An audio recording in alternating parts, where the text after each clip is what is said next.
Yeah, okay. So that's how it started for me, and I was trying to get the team understand how you do a pair programming, or what is the value of getting a customer satisfaction. How do you get a score? How do you improvise yourself? How do you reflect and adapt, learn your learnings, and move on? And how does it feel when somebody says, "Oh no, this is not a quality job, or this is not a quality delivery"? How does it feel? It's not about feeling bad, but then where is it that we are lagging, where we can improvise. So that's how it started for me. And another challenge which I felt was whenever there is a new joinee coming in,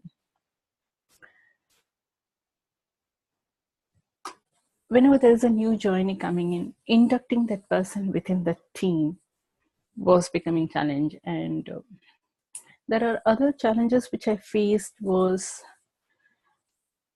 how do you refresh or recap the agile concepts to the team? So these are the few things which I underwent. And before I go on, my apologies, I did not introduce myself. I'm Veenaa Iyer, and I am a Scrum Master, currently working in London. But I'm very much Indian. So that's a brief about myself. Earlier, I was a business analyst, and my domain was insurance, though I have moved out and I really wanted to cut across all the domain. I have been told that I'm good in coaching. That's the reason I got into the role of a Scrum Master, and I'm happily doing this role. So I'll just quickly go through the agenda and then again tell you more about the background and how do we play the game in the retro and how do you coach the team during the retro. So we'll have just 5 of the main slides. You give a background, play the game, navigate to the theme of the game. What do you get out of it? Think that you have a chip and the Q&A.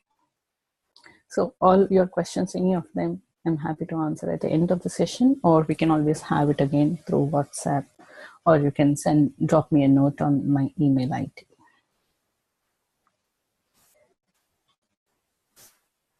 So as I was mentioning earlier, there could be some people who are absolutely new to Agile methodology and they must be wondering, what are we doing in a sprint? You might want to keep refreshing the Agile concepts, whether it is tooling or whether it is pair programming, or whether it is in the sprint, backlog grooming, could be anything. How do you make the team work closely? As I said, my team was earlier in 2 different locations of India, Bangalore and Pune, and I was the only one sitting in UK. So it was difficult for me to understand my team and for them to sync up with one another from 2 different locations. So how do you bring it closer?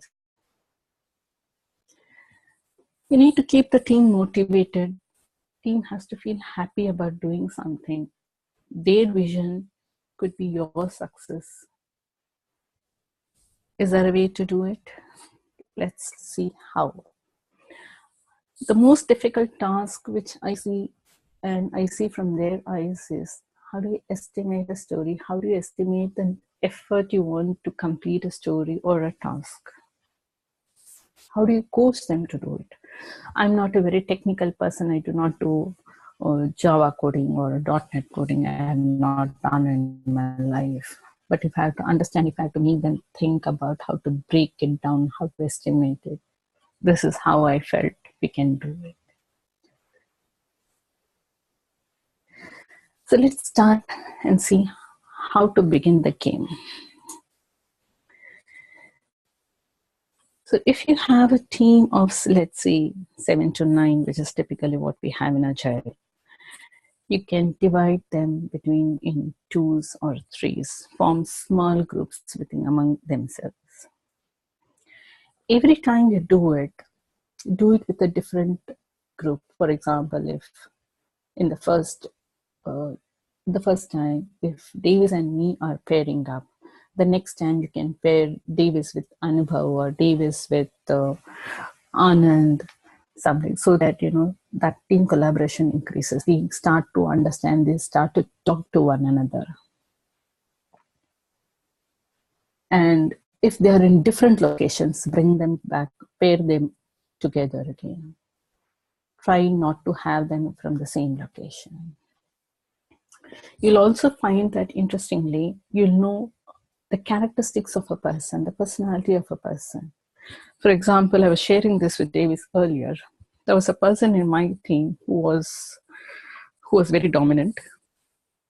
There was another person who was very good in being critical, and they said, you'll do very good as a test engineer. Go ahead and write test cases, or go ahead and test the code and see how many bugs you can get it. And he was thrilled to do it. He really turned out to be a very good tester. And you were able to deliver a quality code. Okay, so you can start with a qualifying round. Qualifying round, I introduced in the second of this session, because after the first session, there was a lot of excitement, a lot of thrill, and they were looking forward for it. So I had to give them one more additional task.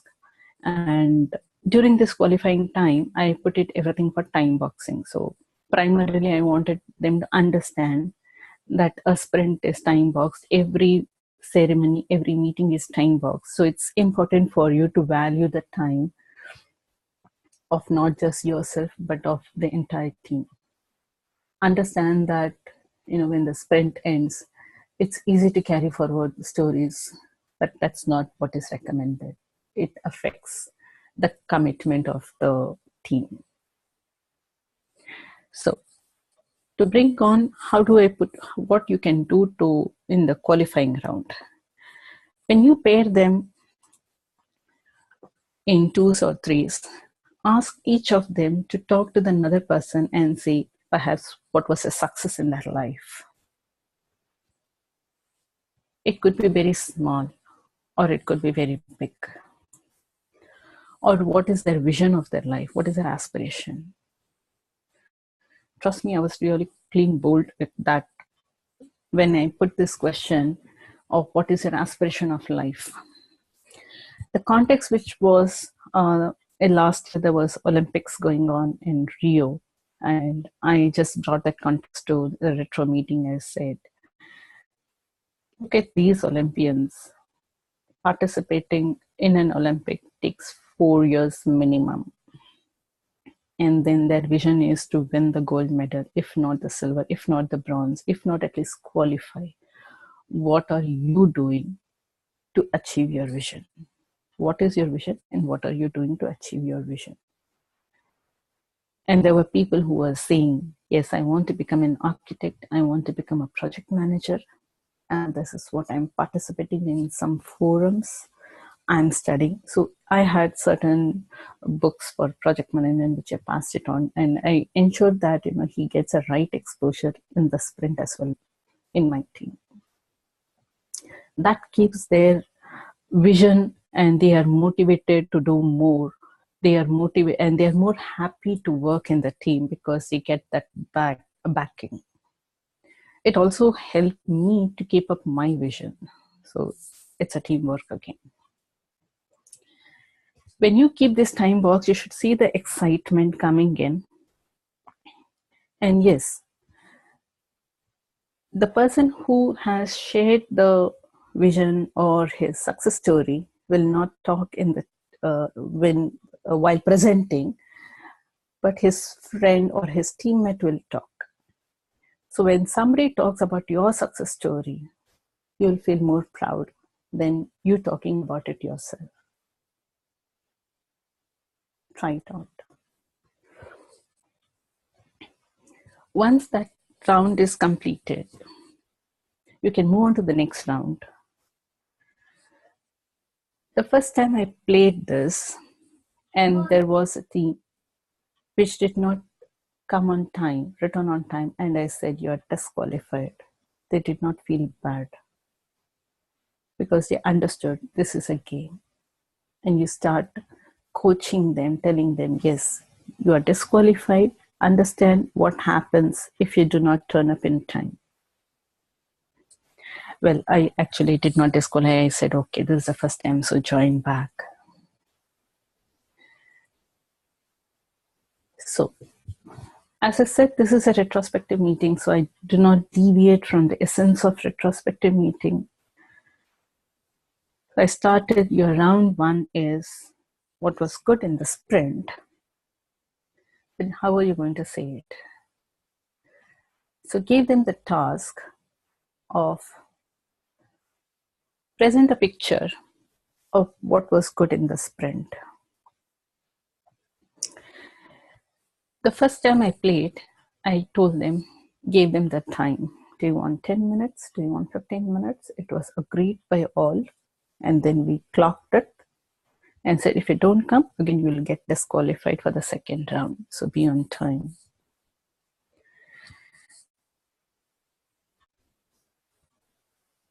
And then comes the picture.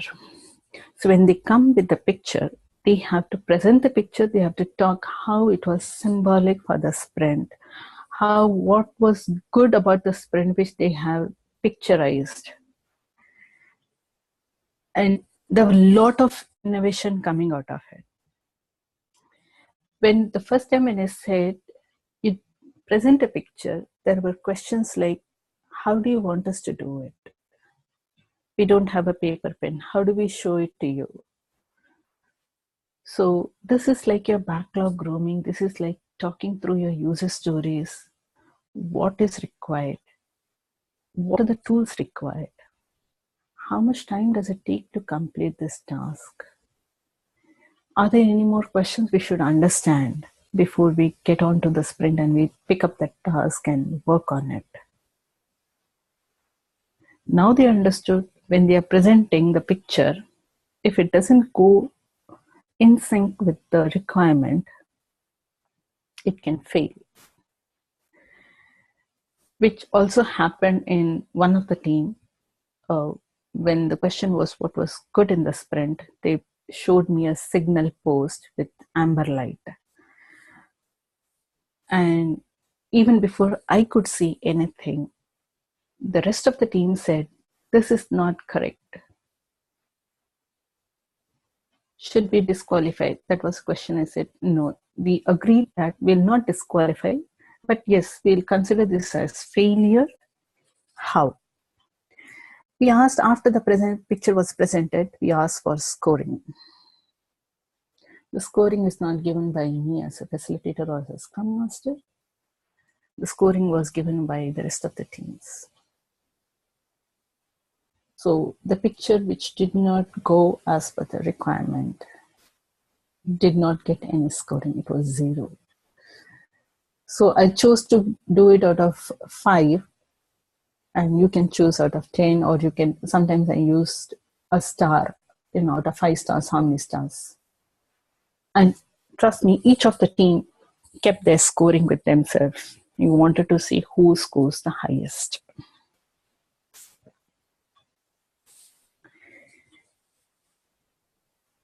So we covered on the backlog grooming, we covered on the time boxing, we covered on the customer satisfaction.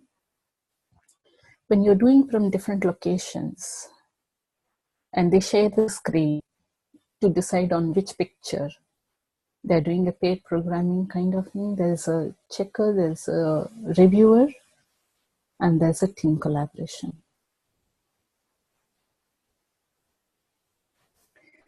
When you present a picture and you talk about it, what you're doing is a sprint review. You're taking early feedback. Most of the basic concepts are covered. When you talk about what do you need to present the picture, what are the tools required? Is there anything we can bring in faster? Is that something we can replicate? Those concepts are brushed, that thought process is triggered.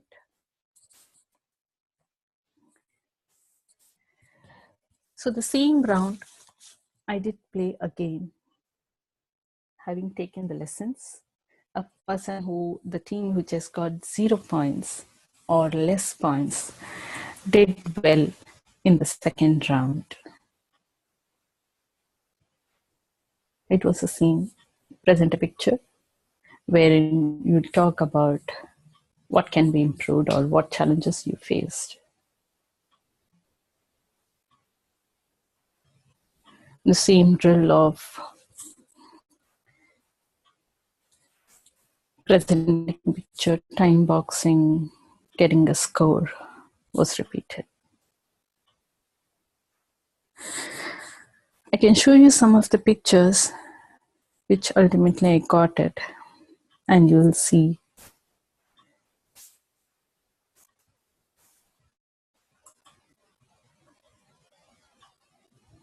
These are some of the images which I got it from the team, wherein the first on the top left, they said, in this sprint, we found that we were collaborating very high, our collaboration high. There was no difference of opinion. We really did very well. Another picture showed, no, initially we lacked that collaboration, but as the sprint moved on, we were really close and we were focused on it, and we could deliver very well. The third picture at the bottom, it shows that there was a time when we had a production incident, which was not related to us, but we had to handle it at that time. And there was a lot of, the person had to juggle between several, though it was not warranted. But because of the production incident, we had to do that. So this guy gave this picture. Interestingly, also, there was a person who, it's not a person, it's a teamwork again, sorry. So who could get into the skills of it and understand, okay, we need to delegate. If we can't do it, everything, I can pass on my story, or I can pass on one of the tasks and say, no, I need help. I can't be delivering everything. If there is somebody free, can you take it over? How do I prioritize? How do I schedule it? I don't want to have stress. So this came from one of the team. How do you manage? How do you focus on it? What should be my first priority? What is most urgent? Can I put something which is not urgent? The second picture came from another team. So they put in efforts to learn more, and they bring it out for the benefit of all.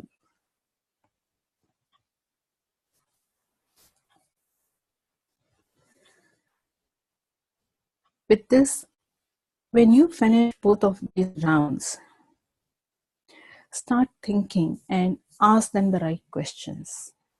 Navigate them to the message which you want to give. It could be a team collaboration, it could be inducting a new person, it could be time boxing, it could be understanding how you estimate time. For example, after the first round, when you give them the second round, ask them, how much time do you want? You did the first round. Do you require more time? What was challenges? And I did have this, no, we need 5 more minutes additional, or we are doing for the first time. After few sessions, I found they were saying, no, we don't require so much time. We can complete it in so much time. So the time went down. Sometimes the time exceeded. I have accepted, because it differs from story to story, the complexity or the tools required, or it could be a person who is absolutely new in the domain who is working on it. It's fine. So if you have an estimation, you can ask them all the questions, you can give them the messages. Sometimes the message is not clear to the team when you can say it out. This has happened very recently in my team in the current account where I'm working. They were not able to get the message. I did one session on just Agile brush up, and they were not able to get the message, and I had to give it out. So that's fine. As long as the whole purpose is we coach them, keep coaching, keep coaching.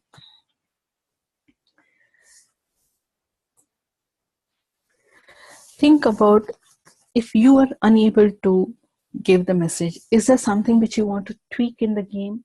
Just fine. There is no hard and fast rule of any game. How do you want to bring forth?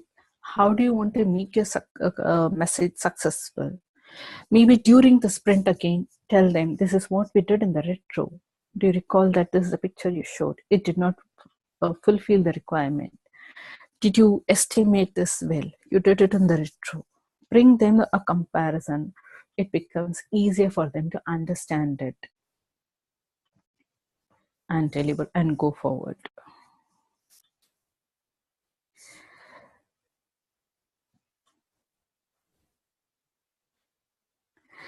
So I think most of whatever I wanted to convey, I have conveyed it. Probably much advanced or much in time. So if you guys have any questions or you want to tell me something, I'm happy to hear.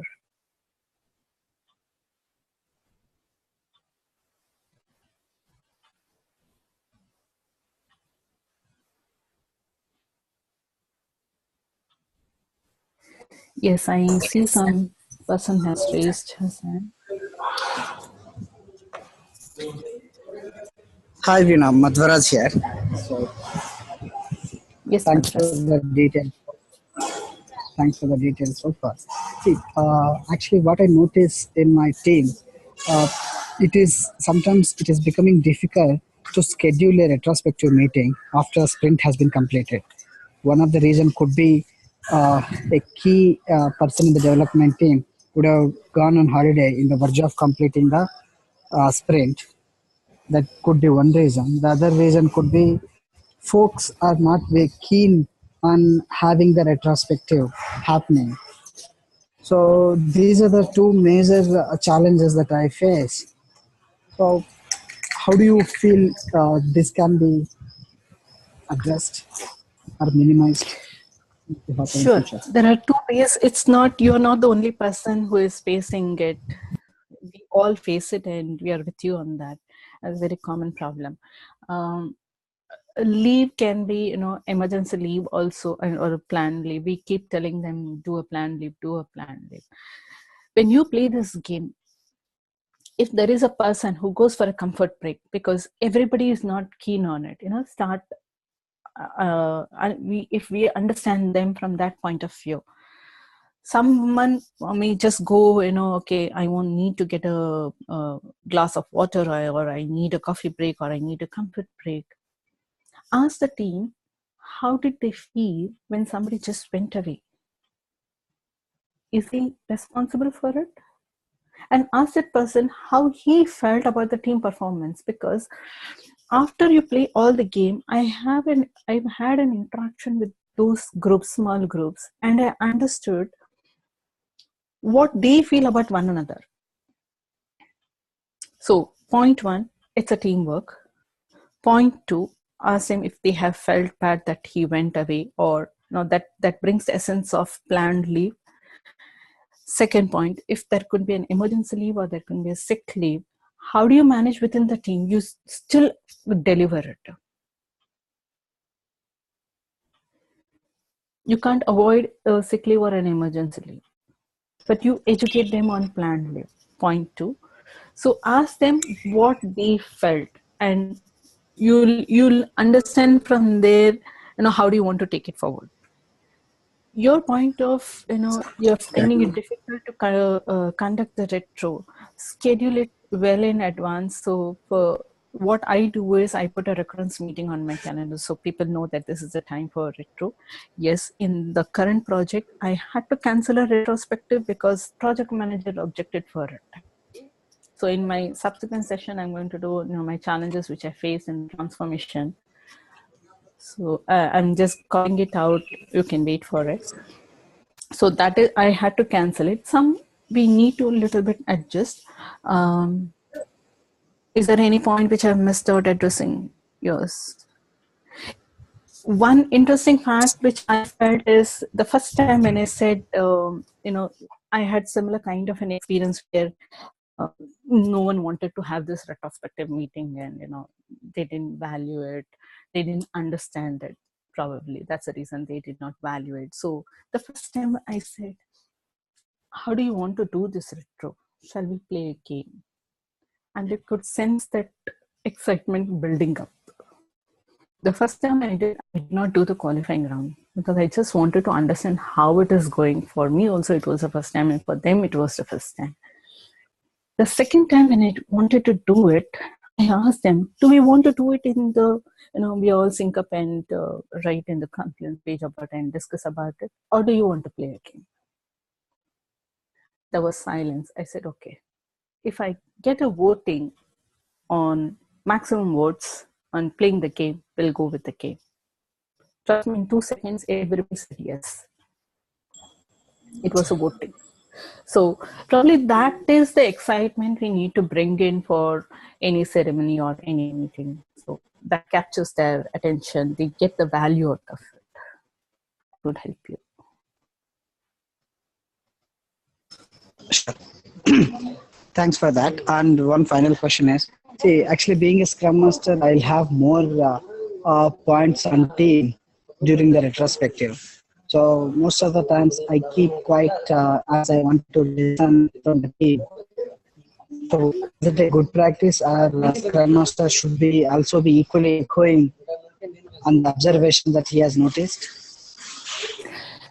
Yeah, in my experience, if as a Scrum Master, if I say something, then it is not accepted easily. So what I do is I navigate them towards that message.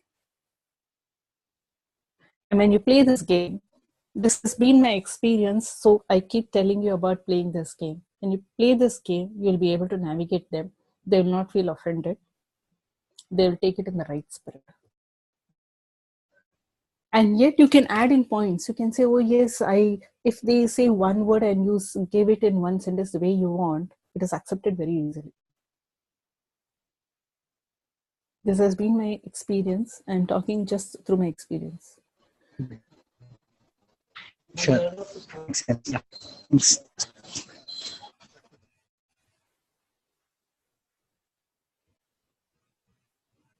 Any other questions? In my current project, I haven't started playing this game, and the first of the round is going to be on Monday. But initially, when I started in this project, and I was doing only on the Confluence, we all used to assemble, and I've got few of the team members in Bangalore, and the rest of us are in London. It was kind of becoming mundane, and then I felt, okay, the team is not talking to one another. So that's when I started making the groups. And they were still asking, why are you making groups and asking us to come after 20 minutes or 30 minutes? I said, okay, no problem, carry on like this initially. But 2 weeks ago, one team member who was always like, against everything, terribly negative, he came and gave me a feedback, Veenaa, you did change the pattern of conducting the retrospective, and this is very interesting. And then I told him, okay, I used to play games earlier. Oh, is it? You're not playing here. I said, okay, but it may go beyond 1 hour. But it's fine, we need that. There's another person saying it. We don't talk anything else other than work. So my qualifying round will help me talk them more, get them that excitement of life. That excitement will bring energy in while they are working in the sprint. I use my retrospective for everything.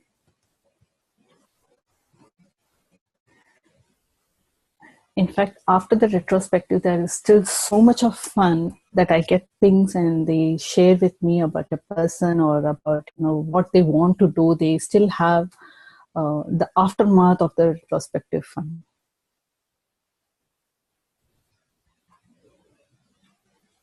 And I had not changed the pattern. I keep asking them to present a picture.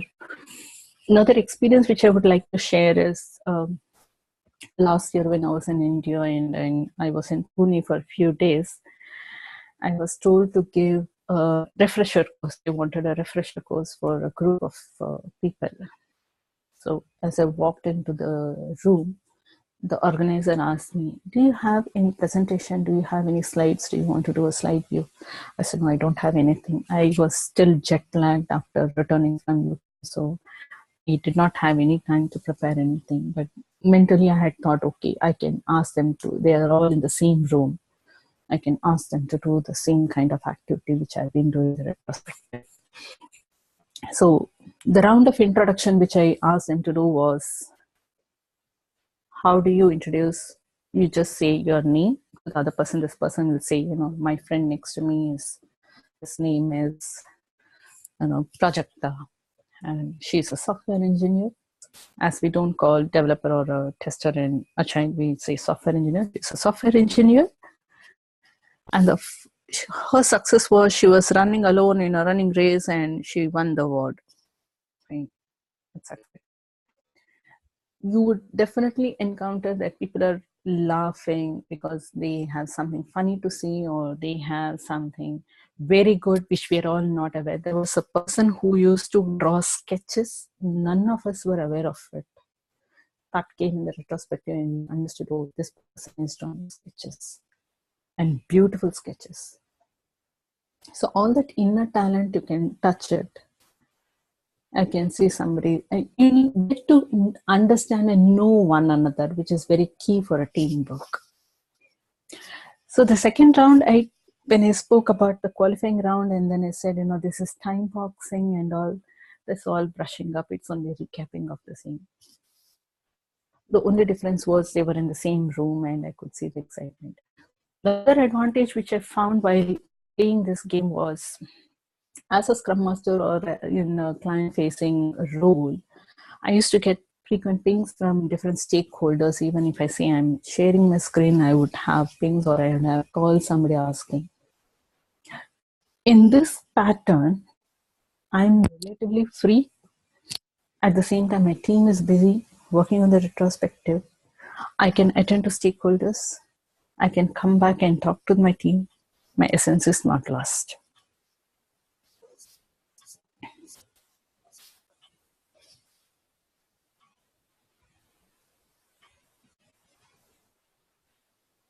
Any other questions which I can take?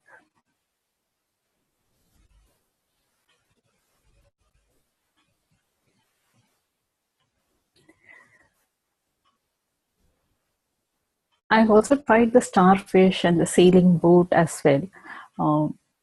Again, without the picture, I've put them in different groups, asked them to discuss with one another, and then come back and tell us how it is.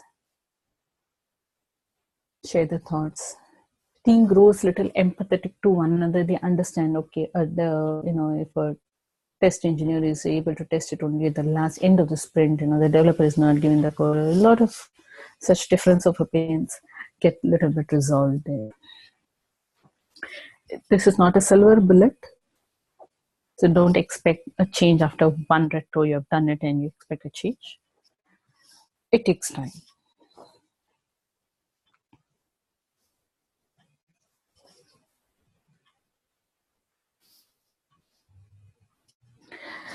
We still have 22 minutes roughly. So if you have more questions, I'm happy to take, or we can discuss on your challenges.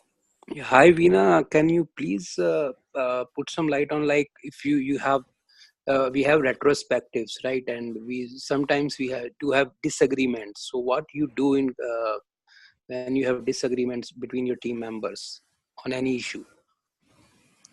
Yeah, we can agree to disagree. That's fine. This is your opinion. This is your opinion.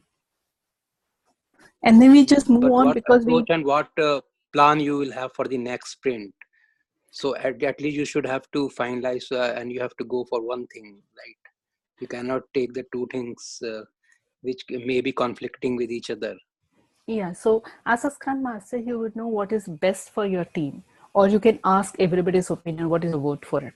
This is what everyone agrees. And if it is conflicting with the Agile framework, then you will have to tell them does not fit in the Agile framework. And in the interest of the team, you need to go with this. You can decide. And yet there would be disagreement between you as a Scrum Master and the team member. You'll have to stick to your framework. That again, if when you start continuously playing the game and bring it out, that personality, that person can change. Wait for it.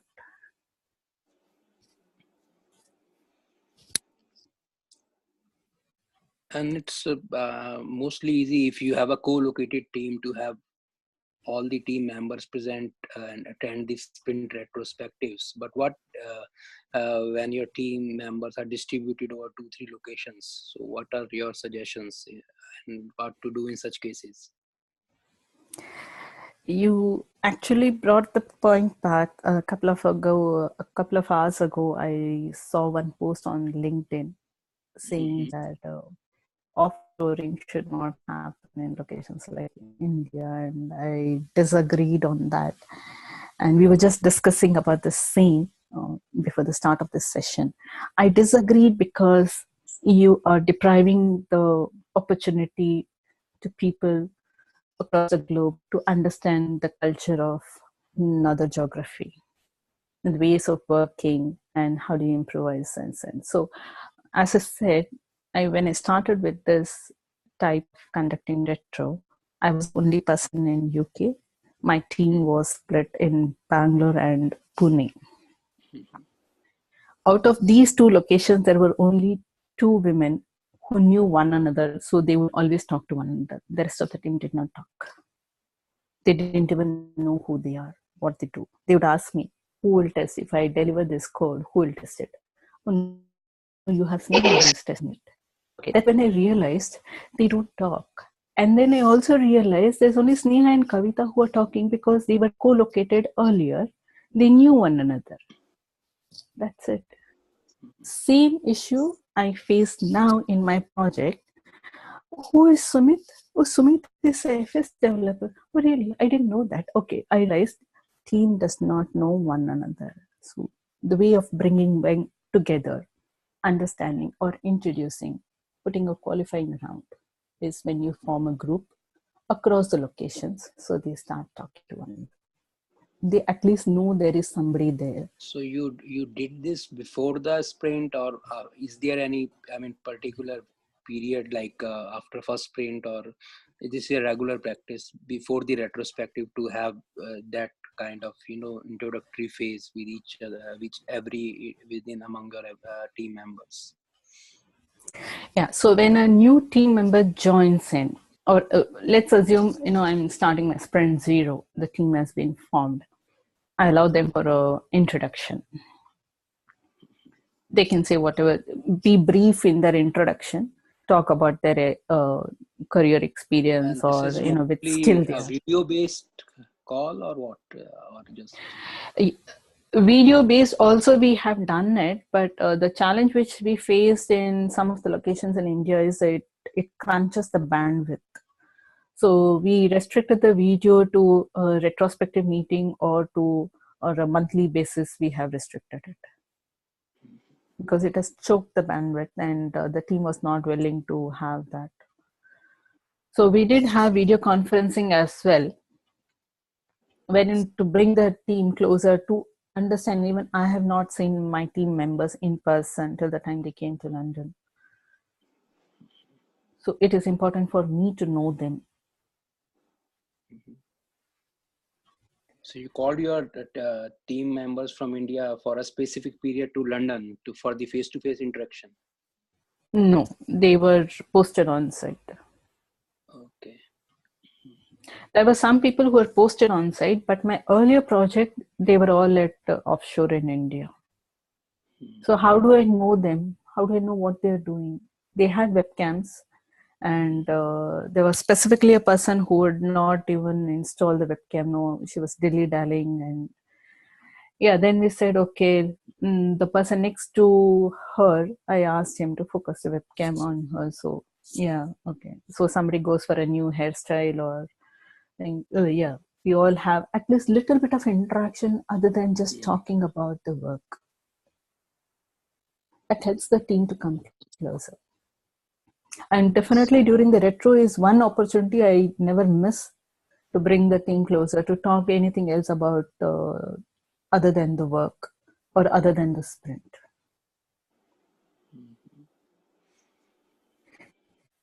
Interestingly, I also found that you can understand the personality. Like if there is somebody who is very dominant, you can make out, yes, this person is dominant. and used to come out everything. You can also see while presenting the picture, among yourself, nominate a person who will present the picture. You can prompt, but you will not come to the limelight. That way, a person who is newly joined, a person who is less experienced gets an opportunity to talk. Like, for example, for me, there were two people who were always on the forefront. So I wanted them to take a back step because that would give the opportunity for the new joiners to come in the forefront and talk about it. So you need to encourage the people, you need to encourage your team members to open up, ask questions, be interactive. So this is an opportunity when they present it, they'll get prompt, they'll get the support from others. That has worked.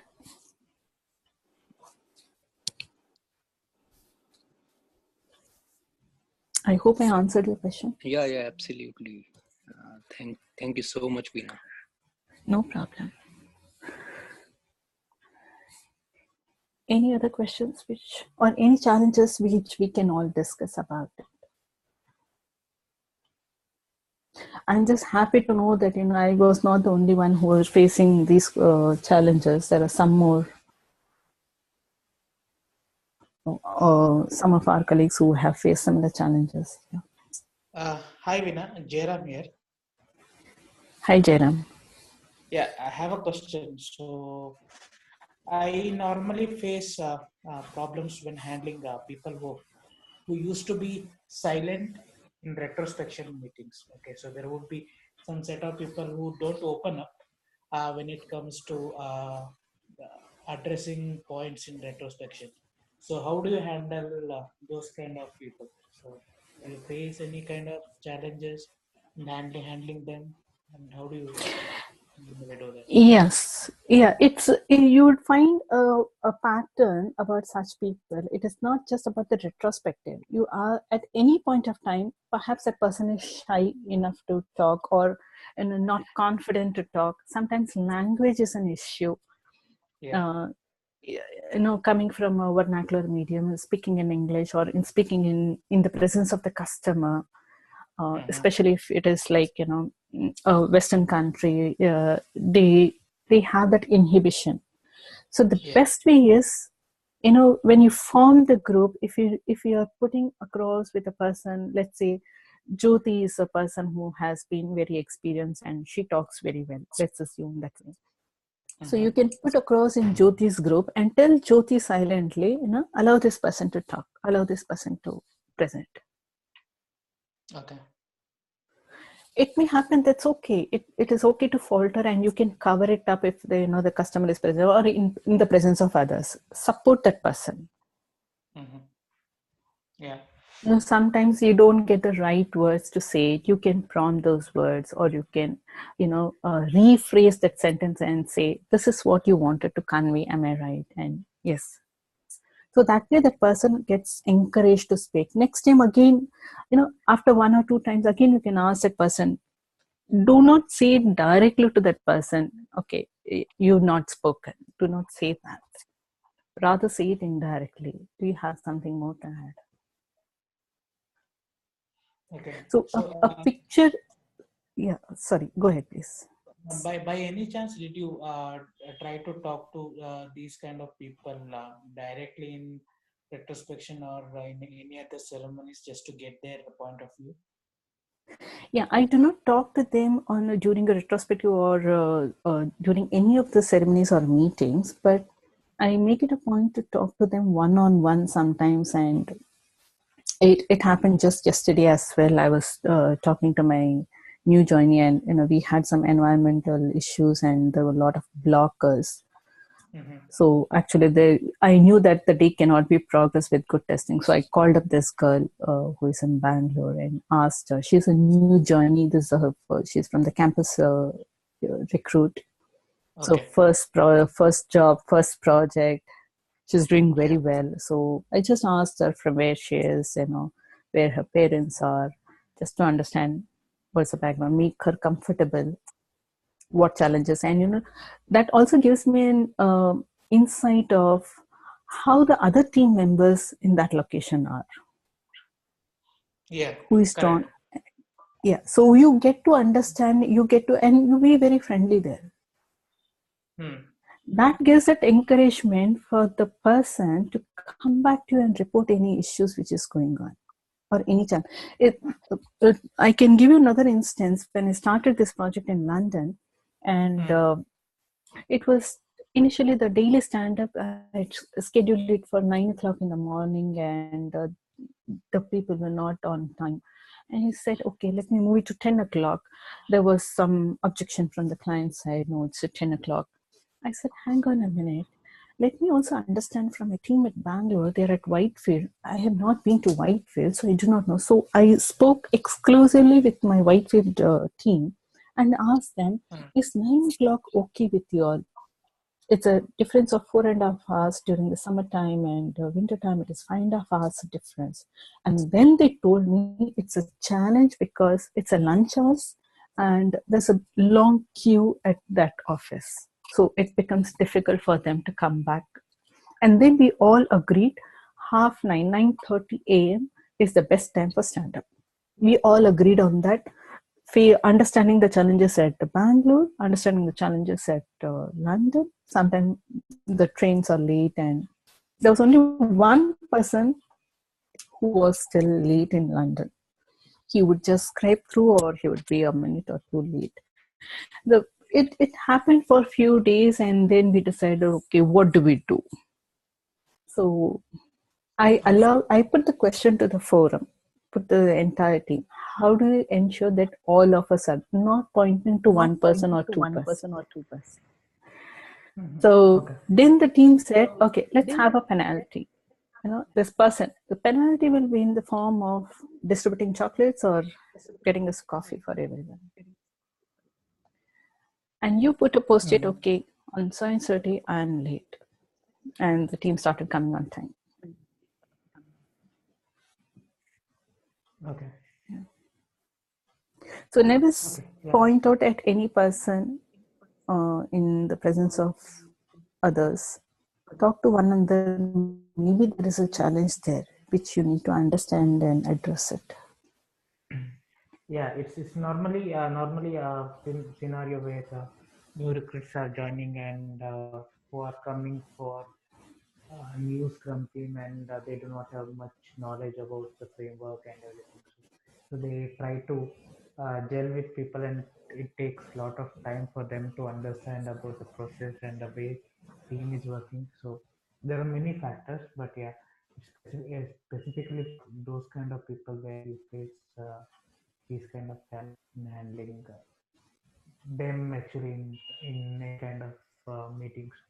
So yeah, even I have tried having one-to-one with them just to understand how they are feeling about the project and what kind of information they have, and do they feel comfortable in attending the minis, and do they have any specific concerns that they need to vent and they are not.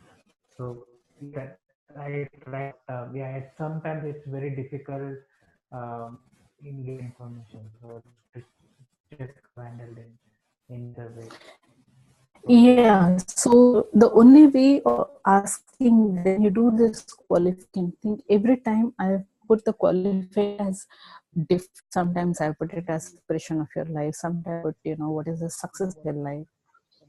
Keep it always positive so that, that is churned in. Or, I have shown some YouTubes also, videos, and I recall the video, if you want to see it, it is called The Push, about eagle's nest and how the mother eagle teaches her baby to fly. If it's that video, it's encouraging for me at least. So when I showed that video before starting round one, and I asked them, what do you think about it?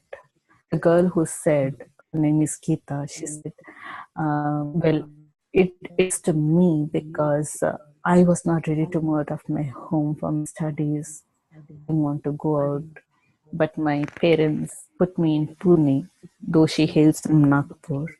And now it is more than a year. I'm quite happy and I'm progressing well. I've learned a lot. So it is, way tasks that inner self of a person, and you know where the trigger is, and you'll get it. And like, as somebody speaks, the other is motivated because it's nothing related to work.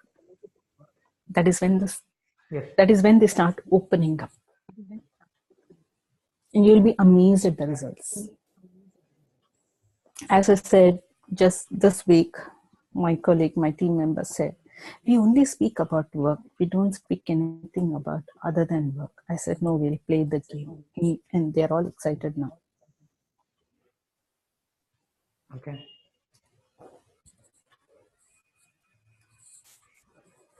Yeah, I got it. Hello. Thanks, Veenaa. Yes, sure. Thank you. Hello. Veenaa, can you hear me? This is Anubhav. Yeah, hi, Anubhav. Hi, good afternoon. I think it's good afternoon in London, yes. Yes, it is. Yeah, so firstly, the way you deliver, it's awesome. Thank you, Anubhav. Yeah, and my question is, it's not nowhere related to retrospective, more way related to cultural aspects, and do not consider the Indian ecosystem in that culture aspect. I'm trying to understand what are the pain areas when we go with some new initiatives or some new ways of engagement and work. What are the retaliations and repulsions you receive in another culture? Okay. To start with, the first time I was appearing for the interview, and I was at Pune at the time, and the interview was coming from UK. I had the same apprehension, how do I face it? What would the questions be? If I don't understand that it is on a call, it's not even on a video call. No, Veena, it's sorry to interrupt. It's not about the interview. When I'm saying when you work with different geographic people. Yeah, the first is the way. Yeah, go ahead, please. Go ahead. Yeah, sorry. So I'm just sharing what I'm trying to understand and what I'm trying to learn. So we know how, so there is a global research that speaks about 74% of the global peoples are introvert. So that is a different case, but the remaining 26% are extrovert or middle level of the worker, middle level of the speaking persons. This is the one research which I am correlating. My question is directly that suppose any person going and working in any other culture of the world.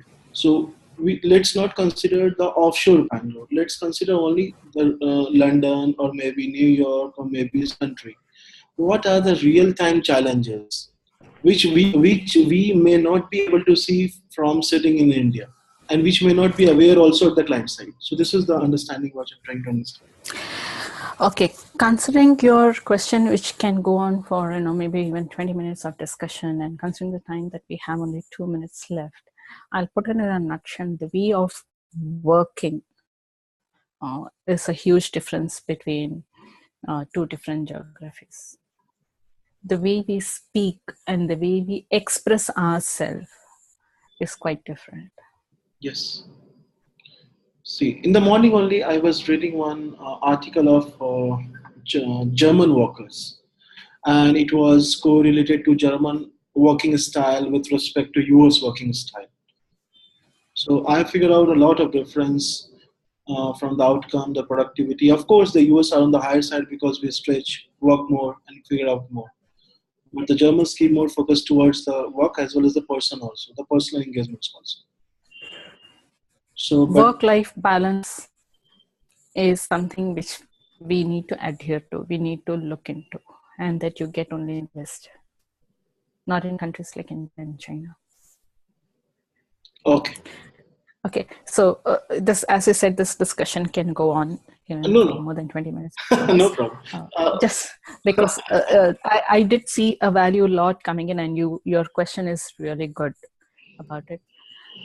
So with the permission of the administrator, I'd like to close this call. I'll post this video, or I'll post this recording on the YouTube, and I'm happy to take any more questions or any more comments on that. That will encourage me to do more. Sure, Veenaa. So thanks a lot. Thanks a lot for your questions. I really felt happy about it.